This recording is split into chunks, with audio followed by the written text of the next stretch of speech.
Yeah, I don't have a crush, okay? I have a girlfriend. Oh. Okay. Oh. Uh. It's a good girl. She's Catholic.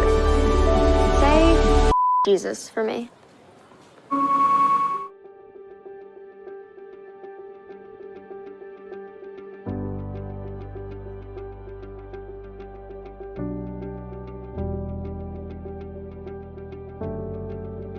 So I saw Jake in eighth grade in 2018. I was a lot younger then. I think I was basically Jake's age when we shot the film, when I first saw Jake in eighth grade. So I was about 20 years old, and I love Bo Burnham. He's just a really honest person, and I found eighth grade was such a great film in that it reckoned with adolescence in a way that was delicious, awkward, uncomfortable, and I felt really seen by Jake's character, even though he literally was in the movie for 2 scenes. But I literally have that scene memorized. And even people, when we brought him onto the film, my costume designer walked up to me and was like, dude, you have Chicken Nugget Boy as the star of Left Name Blessing. Yeah, Chicken Nuggets in the movie.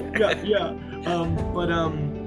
Literally when we were designing the pitch deck for Lemonade, I put Jake on it without even knowing that we'd end up with him. But luckily when we ended up with our cast director Rachel, I believe either she reached out to him or he hit us with a self-tape, and yeah, it was so much fun. I called him before we did chemistry reads, and we're talking about video games.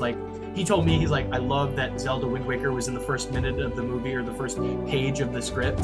He's like, that was really big for me. That really made me dig it.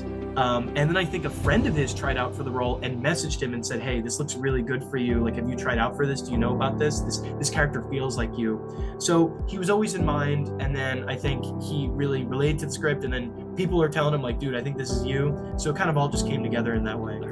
It was all chemistry read stuff. I had really specific stuff in mind for each character. I knew that given their upbringings, John's character came from a household where he's getting parentified, right? So his parents are getting divorced and his mom is not getting certain things from her relationship with her husband that she's trying to get from her son. So John learns to extrovert his emotions. He wears his heart on his sleeve. Whereas Lilith is from a household that's very repressive, very patriarchal. And so she learns to hide her emotions because anything that she expresses gets squashed. So I knew I had to cast an actress who could hide her emotions effectively, but not so effectively that audience members couldn't see that she was trying to hide her emotions, basically. So I knew just from the self-tapes that Skye was perfect for it because I saw the way in which she could hide her feelings and still let them come out a crack. So for me, it was just from the very glance that she gave at John. The thing that she tried out with was the can I borrow a pencil scene, where John's like, are your parents divorced? And her eyes just flashed to him from the lockers. I knew she was perfect kind of from that moment. And then the chemistry reads just confirmed it. They were like lightning together. They were so funny. The chemistry read was the fuck Jesus scene, and they were just doing improv. And yeah, I love improv. They about 15% of the film is improv, and so they were just so great, and I knew they'd be perfect together.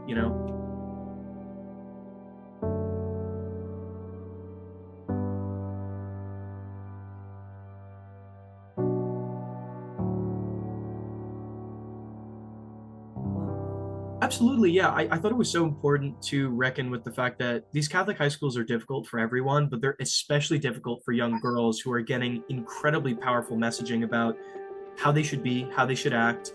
And I think that Lilith is a character who's first coming to terms with the fact that she is a woman, and so she has a certain power over young men who are attracted to her, and that seems to be at this point in her life the only thing that she has any control over, because at home she can't really consume certain media. She's got a name that she doesn't like. She's got a very controlled existence. At school, basically all they're doing is running a baby breeding factory where all they're doing is saying, hey, give up your chairs for young girls, make sure that you get with a girl who's a virgin and have some kids so you can send some new customers to our school in the next 15 years.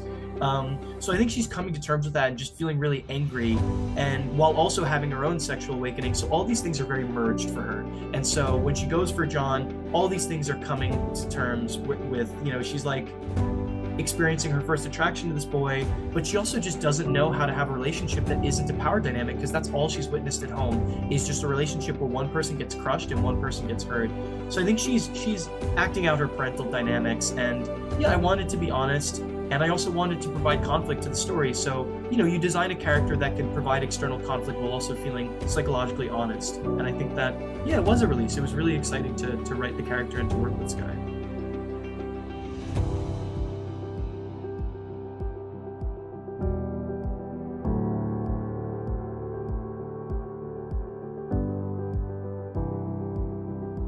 Yeah, you know, I've identified as an atheist for probably the past like 7 years, but I really tried to take the faith I was given growing up seriously for a really long time. I mean, I was still a Eucharist minister well into my junior year of undergrad.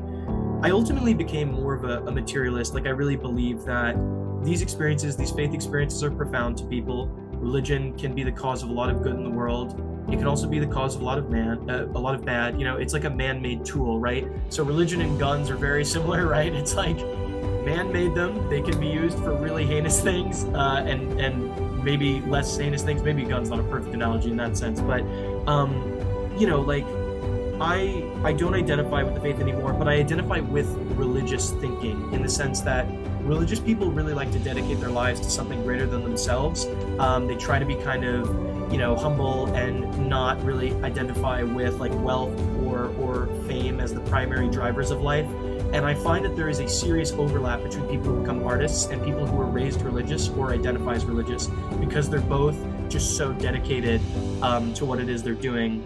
I remember, like, growing up, people said, like, oh, I think you might be a priest when you grow up. And I didn't understand why people said that to me.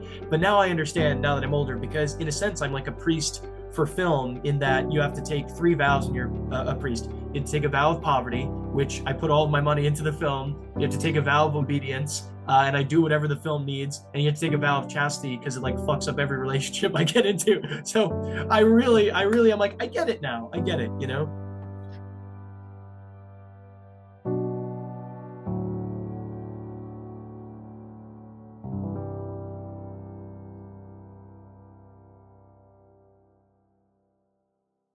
It's absolutely wacky.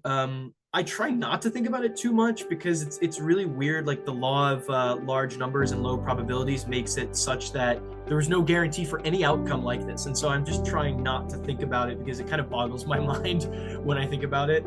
I'm mostly trying to like be in the moment and enjoy it, because I have a bit of an anxious personality, and so all I'm doing all day is like checking our letterbox to see who's like logging in, and like, you know, looking to see if we've sold out, and like my anxious mind is like working in overdrive. So I'm trying to like be in the moment and just enjoy it. I think it's a challenge to really just to just exist. And we'll see if I can do it. I got like 6 hours of sleep last night because my body woke me up early for this. I was like so hopped up. Yeah.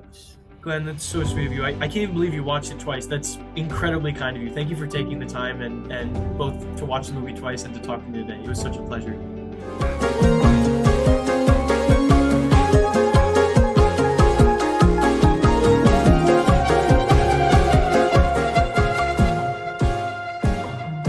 Hey, Dad.